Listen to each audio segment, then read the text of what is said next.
કઠવાડિયા ગામમાં ખેતરમાં રસ્તામાં થયેલ બોલાચાલીમાં યુવાનની થયેલ હત્યાના 10 આરોપી અને પોલીસે ઝડપી પાડી આજે કરવામાં આવશે કોર્ટમાં રજૂઆત। રાજ્યમાં સામાન્ય બાબતને લઈને થયેલ બોલાચાલીમાં આ મામલો ઉગ્ર બનતા એક વ્યક્તિને માર મારી અને ઘાતક હથિયાર વડે હુમલો કરતા જેનું મોત નીપજ્યું હતું। આ બાબતને લઈને સ્થાનિક પોલીસ દ્વારા તાત્કાલિક ઘટના સ્થળે આવી મૃતક યુવકની લાશને પોસ્ટમોર્ટમ અર્થે સિવિલ હોસ્પિટલમાં ખસેડવામાં આવ્યા હતા। સાથે જ આ બનાવને લઈને પોલીસ દ્વારા આરોપી વિરુદ્ધ ફરિયાદ નોંધી આગળની કાર્યવાહી હાથ ધરવામાં આવી હતી।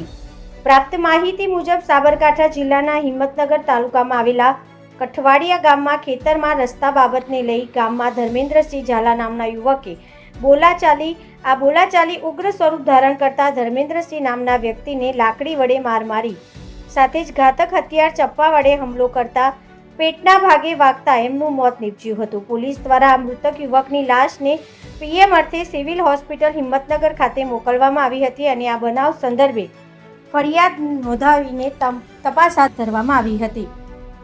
પોલીસ સૂત્રો મારફતે મળતી માહિતી અનુસાર આ બનાવમાં 10 જેટલા આરોપીઓની પોલીસ દ્વારા તપાસ હાથ ધરીને ઝડપી પાડવામાં આવ્યા હતા, જેમને આજે કોર્ટમાં રજૂ કરવામાં આવશે અને આ કેસને લઈને કોર્ટના ન્યાયાધીશ દ્વારા ચુકાદો આપવામાં આવશે। રિપોર્ટર જનક જાદવ, સાબરકાંઠા।